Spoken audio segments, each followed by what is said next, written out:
The Frankly Speaking Roof Cam, brought to you by Boss Security in Horseheads. Contact them today for all your business and home security needs. We are back, broadcasting live from the Hesselson studio, and in that studio, Assemblyman Phil Palmesano. Good morning, Phil. Morning. It's good to see you. We haven't seen you in a little bit. You've been busy in Albany. Before we talk about the state of the state, first of all, we had a really nice comment from a viewer that says, I'm looking forward to hearing from Fridays with Phil.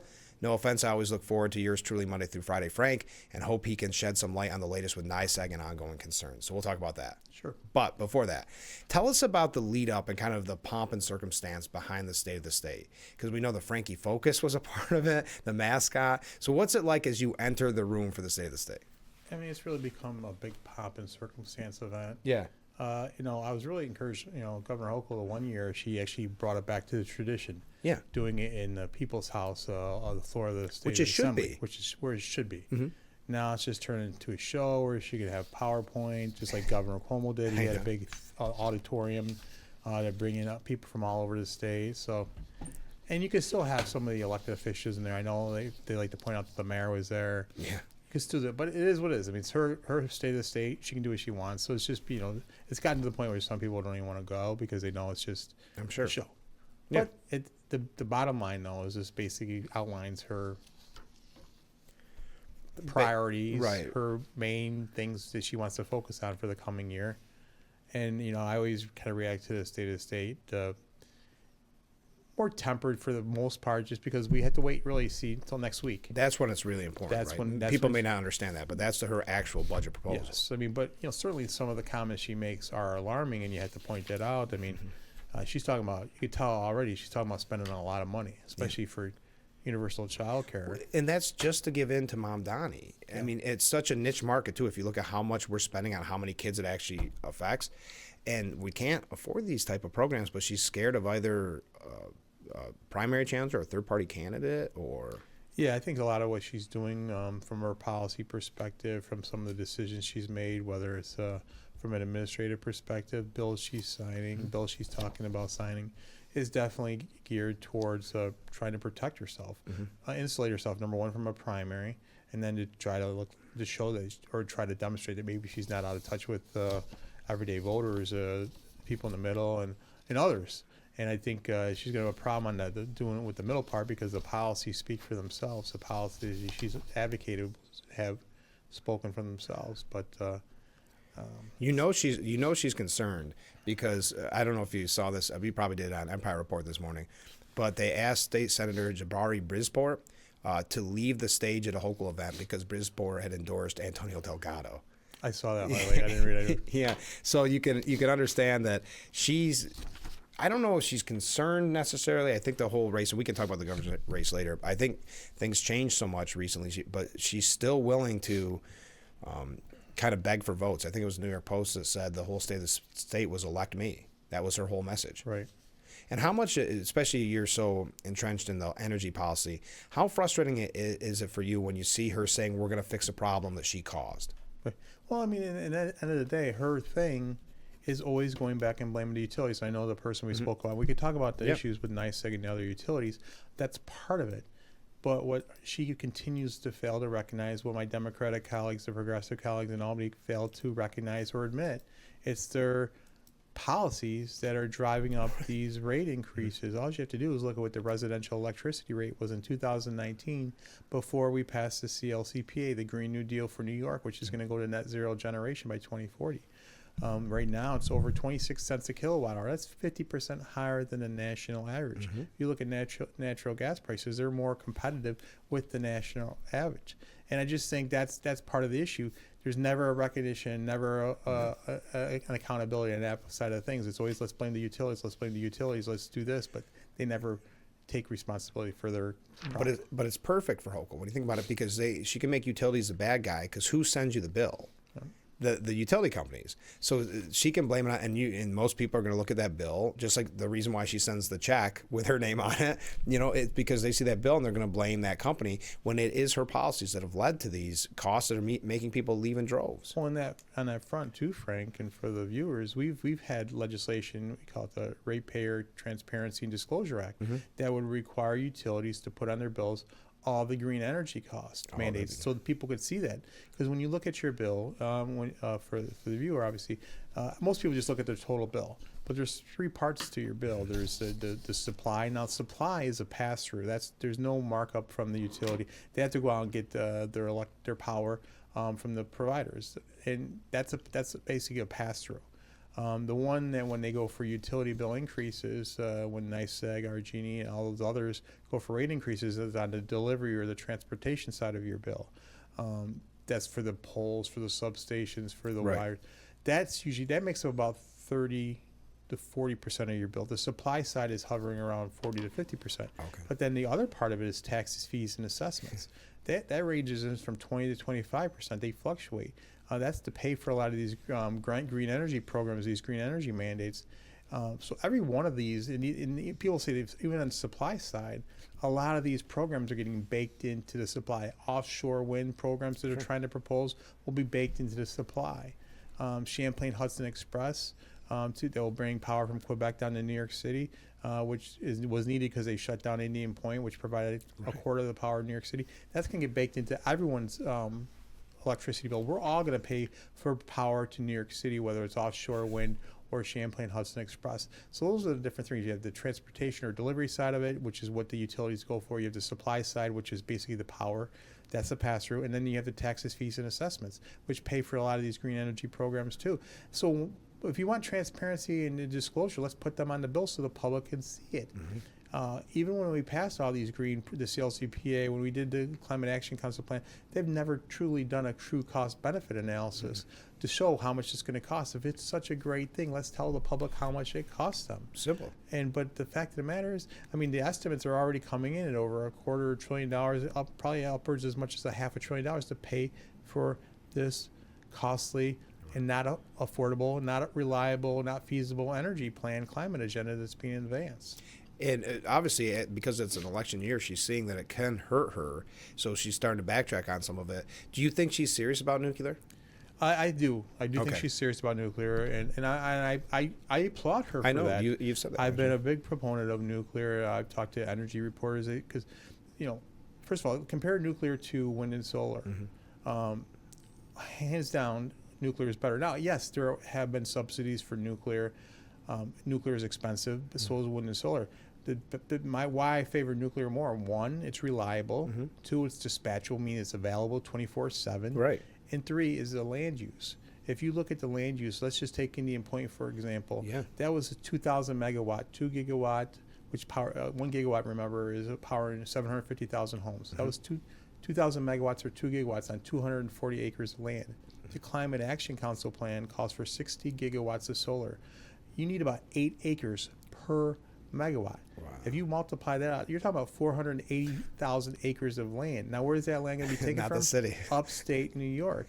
And even for wind, you need about 30 acres per megawatt. So the land use, taking prime farmland, taking land from all upstate lands, the blight that we see from all these solar panels all over the place, people don't like it. No, it's like the windmills. A lot of people don't like that either. But you're taking up all this land for these types of things for not affordable, not reliable, and not a feasible energy plan. Right. She should put her money where her mouth is and put them in Central Park. Take over Central Park. Well, there's a lot of room there. Well, the other thing is from our energy, when you talk about clean energy, 90% of our emissions from upstate New York generation is emission-free right now. Downstate, 90% is fossil fuel-based. It used to be around 70+%, but then they got rid of Indian Point when it skyrocketed. So we're already demonstrating that we have clean power with the hydro, we got the nuclear, we even have some bits of wind and solar. But downstate, no. Let New York City do it for it. And remember, we're just marched for emission-free. We're only 0.4% of total global emissions. China's 30% has 1,000 coal plants and building more each and every week. But yes, I do like the idea of nuclear. Nuclear is dispatchable, it's reliable, it's land use, and that's something that can be, and it's power we can count on. Yeah. So but that's a ways away. Yeah. And that's the thing we have to recognize. So you don't get rid of the energy that you have that's working, like natural gas, and there's this hostility towards natural gas, and they call it fossil fuel gas or frack gas because they want to put that connotation on it. And I would like to have frack gas, especially here in the southern tier. I'd like to be fracking for gas in the southern tier. We were never going to frack in the Finger Lakes. We weren't going to frack in the New York City watershed. But in the southern tier, there was a tremendous opportunity there, and unfortunately, that got blindsided because of pure politics. And isn't there something ironic in a way that the farmers who've been paying taxes forever, who could have actually made money off of fracking, now have to sell their land for the blight of solar panels? Exactly. It's so true. Yeah, so many farmers we talked to over the years, especially when we're looking at it, they were so excited about this opportunity to have gas and be able to allow exploration of their land. Now they're getting prime farmland taken, and I do not blame the farmer. I don't at all. How can you blame them? They've went this long since fracking. The first show I ever had you on radio, I think we talked about fracking. It's been that long, and they've sat there having to pay their taxes, struggle to survive. I don't blame a single one of them for selling. Then you throw the policies that under one party control that have been thrown. The Farm Labor Act, the mandatory overtime. That's just more and more. Obviously the farm labor cost as a percentage of that farm income was terrible compared to what it is nationally. So then you increase those farm labor costs, and it makes it more difficult to hold on to property. Makes it more difficult for them to pass it on to generation to their family members to continue that farm operation. So I don't blame them. They're just trying to survive. But there certainly would have been a better way to do it. And this solar and wind you see going all over the farmland is just not really what we want. It's sad. It is sad. You think of the beauty of our area. One of the beauty is a farmland and all that land. And now you drive. We've all driven by the various solar areas. It doesn't look good. Let's face it. It's not the beauty of our area. It's taking away prime farmland. So again, nuclear I think needs to be a part of the portfolio, and wind and solar needs to be a part of the portfolio, but not the whole portfolio. We want balance. And when I talk about natural gas, I mean that's a reliable, affordable, dispatchable source of energy. I mean, with the cold spells, can you imagine relying on wind and solar to heat your home right now? I don't think so. Because then you got battery storage, and there's battery storage issues with fires and materials that make that scary. Up. That's very, very scary. And I don't know if we know the health impacts of that yet. I know it takes a long time to clear out, and most of our fire departments don't have the any way to handle it because you add the water to it, it makes it worse. Yes. And they have to clear out areas when it happens. I don't know if we'll know the future impacts yet of what that holds. But they're full speed ahead with it. I know. It's like let's do it first, then we'll find out the problems later, and that's not really that's Albany in a nutshell, isn't it? It's almost like the same thing with the electric school buses, making the states do it, making the school districts and property taxpayers to do it first a full 5 years before the state of New York has to convert their fleet. Why? Why make the school districts and property taxpayers be the guinea pig for the social experiment? Same thing with the battery storage. I know. Well, and it reminds me of, and we talked about this last time with and we'll talk about this later, but when it was the full electrification of housing and getting rid of natural gas, and we're getting that counts as a wave, a honk for you, Phil. When they proposed it, 5 years ago or 4, whatever, it sounded good. They got their press conference, and we're going to have these full electric houses and all that. And then people said, wait a minute, that's at the end of this year. Yeah. I know it's been delayed, but they almost bank on the fact that you're going to forget about it by the time it's enacted. That's right. Some of these things are done, like some of these regulations, like the Advanced Clean Truck Rule, Advanced Clean Car Rule, were put in place during COVID and being implemented this year. And the trucking industry, like, wait, what are we going to do? The auto industry, I mean, these policies could devastate the trucking and auto industry in New York. So it's really very concerning. And I will remind, and I said to the governor's people, I will remind the viewer, there was a poll done this summer, and another poll that backed it up. 71% of New Yorkers do not want a ban on natural gas, including 76% of independents. 2/3 of New Yorkers want a balance between renewable resources and natural gas, including 74% of Democrats. So the message is clear. New Yorkers want energy choice. That's why I'm really excited that Nick Langworthy is really pushing his Energy Choice Act. It's really progressing through the House. Have you seen all the towns and cities that have signed on to it and supported it? To send that message. So the message is that New Yorkers want energy choice. They want affordable and reliable energy. But unfortunately, the governor talks about, he says all the above strategy. But unfortunately, as I said during the hearings around the state, the policies aren't matching the words. I mean, it's nice to say that. It's nice to say you're for affordability. She talked about affordability ad infinitum in the speech, but when you start tallying everything that she's talking about, that doesn't sound like affordability to me. No, when is affordability? Mom Donnie, they claim one on this, but when I think about affordability, it's being able to afford your groceries, these type of things. It's not having taxpayers pay for everything. Right. How is that affordable? Well, it's all being subsidized by others. I mean, like they say, well, you're not supposed, like, for example, with utility bills, they have a proposal, so you shouldn't pay more than 6% of your income in utilities.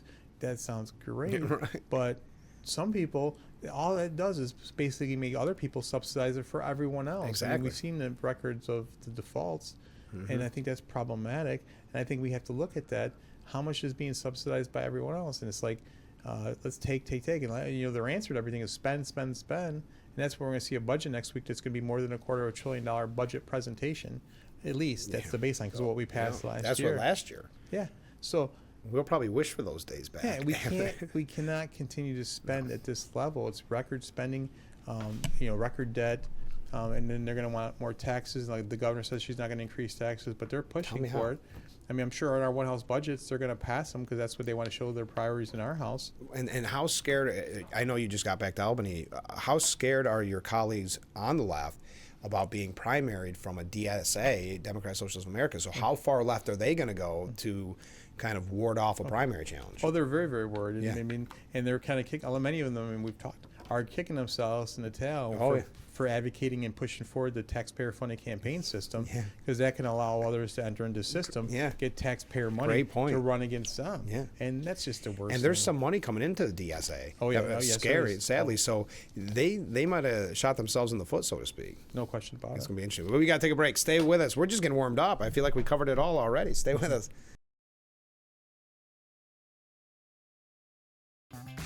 The Frankly Speaking Roof Cam, brought to you by Boss Security in Horseheads. Contact them today for all your business and home security needs. We are back, broadcasting live from the Hesselson studio. In the Hesselson studio, we have Assemblyman Phil Palmesano. Phil, we got a lot of comments. You get a lot of people talking. Yeah, hopefully it's a good thing. It's all in a good way. So far, we'll see. I haven't read them all, so we'll see what they say. All right, here we go. Ken writes in. This is on what we were talking about before. Should Trump institute the Insurrection Act? Let's see. Are there illegal immigrants roaming free in our cities? Do the illegal immigrants pose a threat to the American people? Are there violent protesters breaking the law and obstructing justice? Are there governors, mayors, and district attorneys working against the federal government's efforts to capture and deport the illegal immigrants? Are local and state police being directed to not help ICE in enforcing federal law? If you are answered yes to the above questions, I don't know about you and Phil, but I would think instituting the Insurrection Act is more than justified. Thank you, Ken. A comment from a different viewer. Please ask Phil if there's any attempt being made to put a term limit on the governor, or should this wish just go in the never gonna happen pile? Well, I had mentioned off the air, we have term limits in the state in the sense that our governors always get in trouble before, right? Isn't that our term limit? You got Spitzer, you got Cuomo. They have self-imposed term limits. It has happened, yes. I mean, there should be term limits. We've talked about it, but it's never really probably going to happen because even in the legislature we called for it. But it's just I don't see it happening. No. But at the end of the day, too, there are term limits at the voting booth. Yep. That's why it's really critical that we need to get out this year, in my opinion, to elect a new governor. Yeah, if you don't like what the policies that are going on, but and getting back to the other question about what's going on in New York State, yes, there's no cooperation with the federal officials, especially ICE. Yeah. We are a sanctuary city in New York City, but we're also a sanctuary state based on the executive order that Governor Cuomo instituted years back. So there is no cooperation with federal ICE officials, especially if you're dealing with any type of immigration issue. You can't have cooperation with the DMV. If someone's coming up on a license, they want to check. The DMV can't share that information. That's dangerous. And think about the fact, and I know this was a story a while ago, that they actually gave a license to an illegal immigrant truck driver. Remember, that was no name given. That was the name on the license. So, and I think it's as extreme as we are when it comes to immigration sanctuary city policies. The left in Albany say it's not enough, and they want that New York for All Act. They want more of that. Now, some reports the governor supposedly is not in favor of that, but I mean, when you heard her at the State of the State, she said, we're not going to cooperate, and then she wants to empower citizens to sue ICE. Are you kidding me? I know. What kind of Pandora's box would that open up? I mean, it's just dangerous after danger, and misplaced. I mean, whatever you think about what's going on, this is not the right approach to deal with it. And I'm just very, very concerned about the approach. I mean, and I tell people we had I remind people. Under President Biden, in the policies in New York, we had when I say the perfect storm of bad, merging together. You had an uncontrolled open border. You remember you had an individual came across the border, was released right away, not checked, came to New York, committed a crime because of our, not sanctuary, not letting the federal officials know because of our bail reforms, was released, took off, went down to Atlanta, Georgia, in the Georgia area. What they do? Murder Lake and Riley. I know. So that's these things. There are stories like that all across this country that doesn't necessarily get all the publicity, but yet they forget about that. They want people to remember the other people's names, but not those names. Yeah. And it's the policies that are implemented. So it's very scary. We're talking about people stopping, getting in the way of law enforcement, actual law enforcement doing their duty. If you want to protest.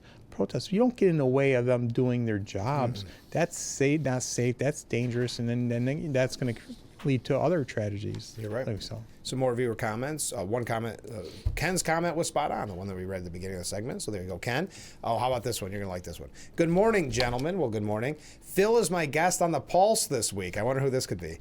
I tell him to bring his A game. Thank you to the mayor. You're on the Pulse this week. Yes. You excited? This afternoon, yep. Yeah. If you're not familiar, that's on WLEA in Hornell. The mayor's been kind enough to have me on quite a few times. I love it. It's a blast. Yeah, he does a good job with it. Him and Brian O'Neill. He's been joking with me because we've never been able to work it out because you're ducking me. And I'm like, oh, is this your first time doing it? No, I've done it a few times. I was going to say. Yeah, you were avoiding him. Yeah, that's what we joke. So bring your A game, says the mayor. Thank you. I'll be ready, Mayor Buckley, for watching the program. Coming from a different viewer. Hi. That, by the way, that's LEA 1 o'clock on Saturday and 1 o'clock on Sunday. All right. Hi, Phil. Thank you for being our voice in Albany. CO2 is needed for plant life. Are the crazy, shallow-thinking thugs that stink up Albany trying to kill off these defenseless organisms? Sorry, I'm just being sarcastic. Thank you very much. A comment from a different viewer. Good morning, Phil and Frank. Well, good morning to you. I wonder how many people on New York State Electric and Gas understand that their company is owned by a Spanish company. I'm going to try it just once. It's called Iberdrola. It has a large wind farm in Lewis County, New York, which they are highly subsidized by taxpayer money. How can this be allowed to have foreign companies come to our state and take our taxpayer money and rip the people off for their gas and electric bills? The customers must stand up for themselves, become masters of their own domain, so to speak. If you're lucky enough to be on Steuben Electric owned, I'm sorry, little typo there, but electric owned by the customer. It's a co-op in which we vote, the customers vote the board members in. Why can't New York State Electric and Gas customers do the same? You become a co-op. Steppen Road, maybe electric? I'm not sure. So I know there's co-ops out there. And finally, thank you for the comment. And last comment here. Thank you so much, Phil. You're always a fantastic interview. Isn't that nice? Yeah, thank you. I appreciate that. I try. So going back to the state of the state, and we actually already almost have to take a break already, but there's so much that we can cover. And I know we do this more with the budget, but when you look at the good, the bad, and the ugly, I didn't see a lot of good in this. Maybe nuclear. I mean, I think the nuclear. I mean, yeah, she's talking about affordability. I mean, there's things. Yeah, but that's planned. I mean, that's just we can all talk about affordability, but they're taking it from our tax dollars to give to somebody else. Yeah, I know I usually do a good, bad, and ugly. I think that I'll probably have more specifics on that with the budget. Yeah. When we see the budget, I'll probably have more things to talk about good. I mean, I'm sure I'll have stuff on the bad, and the ugly, the unknown. Yeah. But I mean, she did point out some things I think that are. I mean, we have seen rising auto insurance rates for people. Yeah. I think that's something. And the things she talked about in addressing those are things we've talked about: fraud. People staging accidents. Mm-hmm. But a lot of times when we try to go after them, there are some that try to stop or block those types of proposals. So I'm curious to see how these proposals move forward in the legislative session. Most of that will probably be done through the legislative process, but I'm open to see where things are going. Because I mean, obviously I've seen it on my auto insurance. Others have seen it on their auto insurance. I mean, the utility issue is, as we talked about, continues to rise. I mean, I think there's things we should be doing there, but we need to make sure we have affordable and reliable energy and advance an energy plan that is truly in all of the above, and that affordability, reliability, and feasibility are part of the equation, and energy choice and fuel diversity. Yeah. Other than nuclear, other than a couple of her backtrack or fixing the problems that she caused, did you see a lot of positive when it came to energy policy? Not really. Yeah. Because I mean, again, it's always about blaming the utility. I mean, she said, "Oh, we're going to go after the CEOs and make them disclose their income." That's not going to lower energy prices. People are worried about their bills. I mean, no one likes to see a CEO making a lot of money at these companies. I get that. Yeah. But that's not going to. We can put in. That's not going to lower prices. And we need to really be significant about some of these things if we're going to look at. I mean, there are some things on workforce development I think that are important. whether because when she was talking about nuclear, training people from that field, there's a lot we can be doing on the workforce development. And I would love to see that translated over into our schools, like for the trades, because there's tremendous opportunity for our kids out there. Because everyone always pushes college on kids. Of course. Not that college isn't a good thing, but we have a lot of trades that I've gone to the manufacturing days over that they have every year. Chemung County Chamber puts it together. It's a really good program, and you have these young kids getting exposed to the trades, and there's tremendous opportunities for people to choose that route without coming out tens of thousands of dollars in debt. So workforce development, I think, is always a good investment that we need to be making to help train the workers of tomorrow, but also when we have people getting laid off from companies, because we have companies laying people off because things change, to be able to train them for transitional jobs as well. So I think those types of investments are positive things that I'd like to see more on how that's going to work. I love trade too. When you think about it, instead of leaving college $100,000 in debt, these people are starting with major paychecks right out of the gate. Well, yeah, and they're going to pay them as they train them. Yeah. So I think there's tremendous opportunities there, and I think that's where, if we could find ways to do more on that side of it, I think those are worthwhile investments. I agree. And we'll see what happens with the child care thing, I think, is obviously a linchpin of her proposal because of the mayor. I'm very, very concerned about where that's going and how much of that's just going to be skewed towards New York City, because it seems like it sounds like they want to give them a blank check. Oh, by the way, we're going to do a little bit for upstate New York too. Yeah. And don't get me wrong, child care is a serious issue. We need to address that. We have to work on that. But how you do that, and how fast you do that, and how much money you spend on it, and how you're going to pay for it, those are all questions that need to be ironed out. And that's what we see with the budget presentation. And after the budget presentation next week, we'll start our budget hearings. So that will be going on through the end of February, where the commissioners come before us and we ask questions, and we kind of ask them questions on specific segments of different individual policies, whether it's energy, NCON, parks, agriculture, human services, mental health, health, education, all those things. We'll have that. And we're going to have you on the show at that time to give us an update. But we got to take a short break. Stay with us. We'll be right back after this.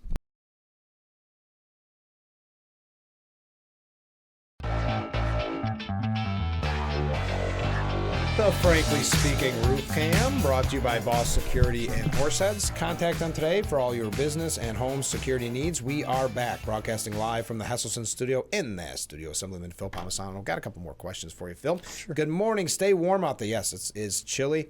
My husband said something about putting solar panels in parking lots. It would help keep the snow and ice off parking lots, plus keep it cool too. He would love to park in the shade, and it would power in the store, so it must be higher up. That's not a bad idea. It's an interesting idea, sure. Yeah, pass that along to your buddies. Better than farmland. That's right. Comment from a different viewer. Probably not, but can the governor be sued for causing the mess that New York State is currently trying to wade through? No, but November. Yep. That's the best lawsuit. Yeah, that's the best. Exactly. Let's fire her in November and bring someone else in. Mark writes in, blue states are showing a lot of fraud. I wonder how much fraud is in New York State. A lot of people brought this up, and I know there was something with was it some type of nursing home? Or I can't remember what it was that Hochul put through, but it looks like there was a lot of money that was probably wasted. I'm not going to say fraud, but if this happened in Minnesota, what's happening in blue states. It's very, very concerning. It's very alarming. It should be looked at. It should be reviewed. Even Comptroller DiNapoli comes out occasionally says here there's fraud in the Medicaid program. Yeah. We've always been talking. My colleague Tom O'Mara was a big, strong advocate on the Medicaid fraud, Medicaid side of things. There's software out there that can try to look to identify that we've tried to promote and push. So yeah, that's the issue. And then some of these policies, when she had wanted them to take over the one company come over and take over the CDAP program, consumer-directed personal assistance program. That's what I was thinking. It was one company. I apologize. That was hand-selected to come in. And I think there's, was brought up an alarm from, some of these others and customers that I think that's being looked into, and I think there's some issues there. So I think fraud's always an issue that we need to look out. And who knows? I'm sure there's always issues going on here in New York, and we need to be able to police that. And certainly the Comptroller is one of the major people that does that through his audits and through his investigations on his side. Do you think the governor is taking into consideration? It's too early to say because their budget comes out, but what Trump is doing when it talks about cutting some of these things. We are a sanctuary state, sanctuary city, so there's money being pulled back on that. There's money that because of Minnesota, that he cut back. Or is it going to be like last year where she just pretends that's not going to happen with cuts and keeps spending like a madman. Well, I'm concerned because what happened is you can already see what happened when the budget we passed last year didn't take any of that into consideration. Then we got the hit from that. And she knew it, though. That's what's so frustrating. Of course she knew it. Yeah. And now the other thing, going into this budget, we're going to get next week, the budget deficit, we have the budget deficit for next year jumped. It has reduced a little bit from the summer because of some Wall Street numbers, which are only temporary because that can always change. But our 3-year budget gap, and that's the one I always kind of look to. Yeah. We're talking over like $27 billion 3-year budget gap that needs to be addressed. So we get through, I think this year is like $4 billion, but we're talking about $27 billion over the next 3 years. Where's that money going to come from? Well, where's any of these kind of pipe dream, the money coming from? And it's just very, very concerning. And they always say, we're going to tax the rich, we're going to tax the rich. The rich can leave. The rich are leaving. They can get up and go. And I still remember a statistic I talk about that kind of rings in my head. In 2000, we lost 3.57 million New Yorkers with an average income of $140,000. They were replaced by 3.5 million New Yorkers with an average income of $80,000. It's a net loss of 70,000 New Yorkers, but it equates to a net loss of $34 billion in taxable income. Yeah. That's a significant gap. We can't keep doing that. Yeah. That money was just leaving the state. People are going to Texas. They're going to Tennessee. They're going to Florida, which don't have taxes. And the one that scares me the most is the stock market, the financial sector, because you don't have to be in New York anymore to play the financial game. No. And look at Dallas has opened up their own stock exchange. Did you hear what the nickname for it is? Y'all Street? Y'all Street. Yeah, I thought that. That's pretty creative, but the way they're marketing. But people are going to go where they're welcomed. Yeah. And that's the concern I have about it's very difficult to do business in New York State. And when I talk about the energy policy often, I always say, listen, businesses want affordable and reliable energy. Yeah. They want to know when their machines are going to work, when they put the power on, their heat stays on, the lights stay on. If they can't get affordable and reliable energy in New York, they're going to go elsewhere, and they already are. So I hope she's taking this into consideration. I mean, her budget presentation next week is going to be her blueprint on how she wants to obtain these lofty goals that she presented this week in her State of the State. And that's going to kind of give us the direction of where we're going to look and where we have to fight. And wouldn't you think after, I'm sure you've been following in California, nothing's been done yet, but they're proposing this tax on billionaires, just like that Mondani wants. A report from the New York Post yesterday, they've lost almost, I think it was over $1 trillion in money leaving before it's even been enacted because they're scared because it's a one-time 5% or whatever. So you have these billionaires that are leaving the state. Well, they're talking like wealth taxes. They're talking about money that gains that aren't even achieved. Like usually, if you just capital gain, if you sell a stock, you get a gain on it, you pay tax on the gain. They want to tax you on the value of your wealth. Yeah. That's a sure-shine way to say those people aren't going to be in New York anymore. And there are proposals to do that. There are proposals to put taxes on stock transactions. And that's a sure-shine way to get these businesses, this Wall Street, out of New York State. And they're leaving. We see major sections of the financial industry going to Miami, going to Texas. And that's a concern of mine. And it's just misplaced priorities because they say, well, we're going to have the rich pay more. I mean, how much is enough? I mean, I think our top tax rate right now is 10.9% of anything over $25 million and above.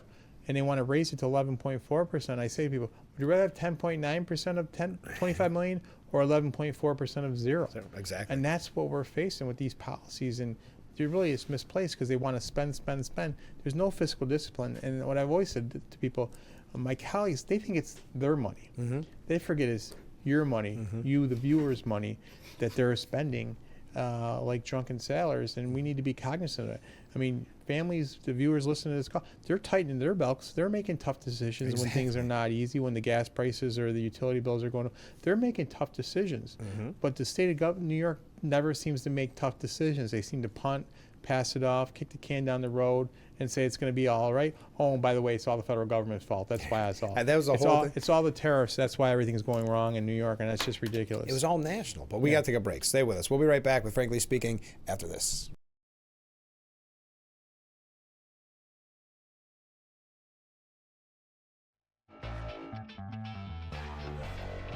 The Frankly Speaking Roof Cam, brought to you by Boss Security and Horseheads.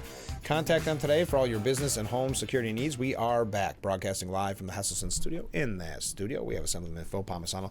A lot of questions from viewers. Let's get right to them. I'm hearing a lot of reasons to leave New York. Are there reasons to stay? Phil sounds like a Florida real estate agent.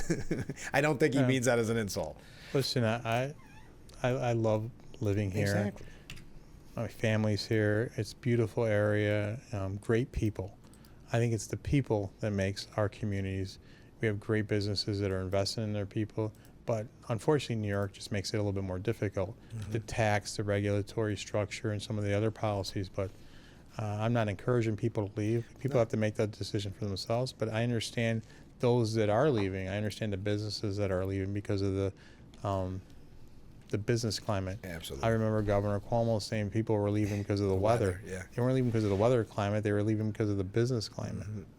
Coming from a different viewer. Good morning, Frank and Phil. Question for Phil. Why don't we ever see term limits on the ballot? That we, the people, can vote to install term limits on every politician. Well, doesn't it have to go through the whole process before it can be on the ballot? Yeah, the legislature has to approve anything from a ballot initiative. A lot of times of the ballot initiatives you see are for bond acts, things of that nature. I mean, there were some proposals that we had on the ballot, whether it's because it's changing the Constitution, like the absentee ballot one, which the voters overwhelmingly rejected, but then the legislature came back and changed a few words for mail-in voting to kind of tinker with do what they really wanted to do. It's just tough. It's just a show. Yeah. Mark says, it seems to me if they made new business tax-free in New York State, it would work because they are employing people and bringing people here instead of making them leave. They want to just tax more, though. They don't even look at the option of tax less, do they? No, sometimes there's targeted incentives you see happening. I think manufacturing really should be a focus. I mean, my colleague Tom O'Mara talks about manufacturing all the time. That's really kind of the foundation of our economy and in a lot of our areas. We want to be able to make things, build things here.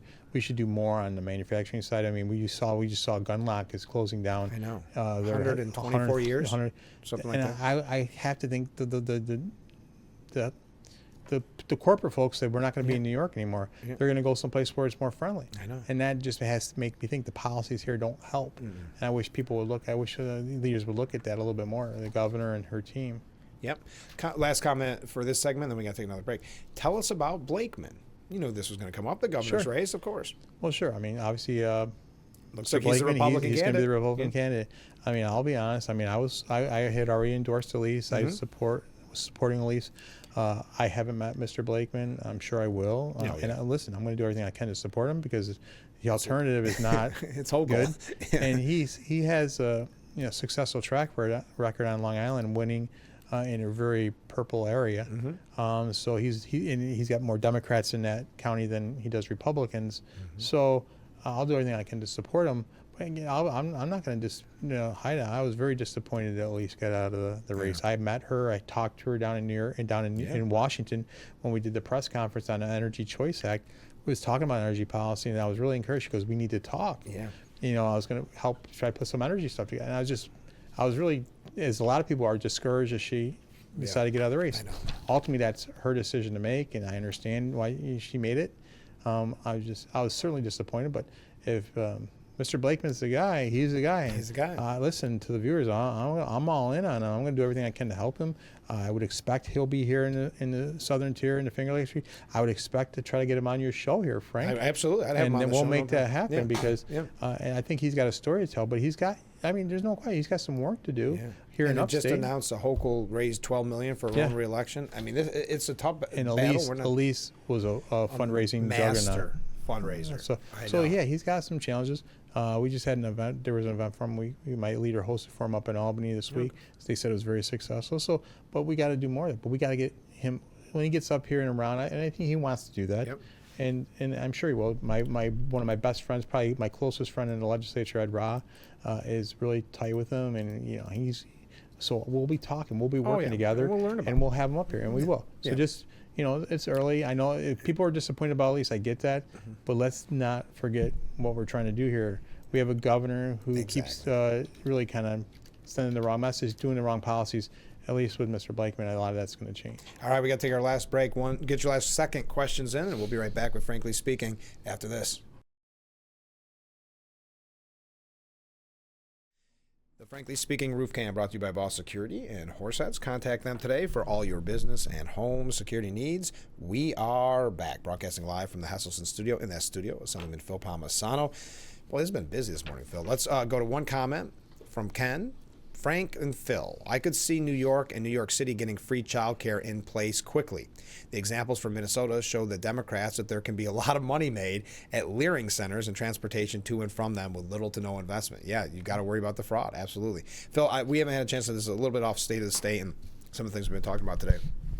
But we read your quote a couple weeks back, time flies, maybe not that long ago, about the I can't even believe this, downgrading assaults on prison staff. Yeah. What is it? Tell us about this. Well, it's like they're changing the definition, so make it more like harassment or downgrading. So listen, assault is assault. Yeah, what? And it's just, it really, this is all political on the governor's part to make it look like, sound like she has more control over what's going on in her prisons in the correctional system. She doesn't. Yeah. That was blatantly obviously how she handled the worker protest earlier last year. Right. She doesn't. And it's really an insult and a slap in the face to these brave corrections officers who work a very, very dangerous job. If she was serious about it, that's why I want to see in her budget. Yeah. Because you have to put policy in your budget. She put policy in her budget that deals with this. First of all, she should repeal the HALT Act. If she was serious about dealing with the assaults, she would repeal the HALT Act. Not just change the definition of assault. That's going to be difficult to do. But there was an agreement between the unions and the docs on changes to the HALT Act, which would be helpful. And the corrections officer union were supportive of that. That would be a step in the right direction. She needs to put that in her budget to show that she's serious about it. If she does not put that in her budget, then it's just window dressing. It's just another empty promise.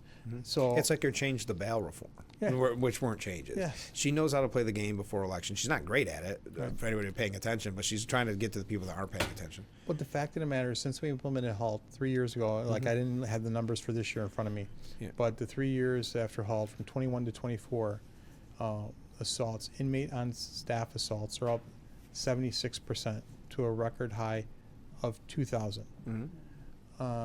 But inmate on inmate assaults were up 169% to a record high of just under 3,000. I mean, you think, I know they don't care about the staff, but you think they care about the other inmates, but the inmate on inmate assaults are staggering, so are the inmate on staff assaults, and even the contraband seizures are up over 32% during that same time. And we know drugs getting into prisons create a very hostile environment, lead to violence. I mean, it's just the policy, but so it's really, this is a cover-up. Just try to make these assault numbers lower than what they truly are. So she can come out and show the numbers and go, look what we did. The numbers are going down, just like she's doing with, she's trying to claim with the shootings and things like that. Yeah, crime. Yeah, in the city. But people still don't feel safe. So you could say all what you want, but people aren't feeling safe. They aren't safe because of these policies. But inside our correctional facilities, this is continuing to be ignored, and we see more and more of our corrections officers under a constant assault. The numbers might have dipped a little bit with the work shortage, and some things not being changed during that time frame. But the fact of the matter is, assaults are on the rise, or a record high, and she can change the definition all she wants. That's not going to change the environment. If she really wanted to change the environment, she'd look at some of these policies, and HALT would be the way to start. With the prison closures, she closed down another prison and downsized another time during this time frame too. That's not the right way to put more people into fewer prisons. It's better to have space in those prisons so they can spread out and be. But that's something we're going to be watching about and see if she has any more prison closures. That's something we'll be looking for. But she could do more on these.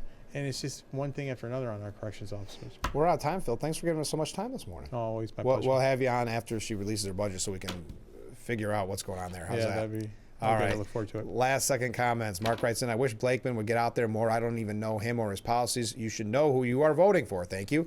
And good morning. Here's a little fun fact. 3% of the population in the United States is considered rural America. The military is made up of 44% of Americans from rural areas, and 66% of rural Americans are Republicans. Thank you very much. That's it.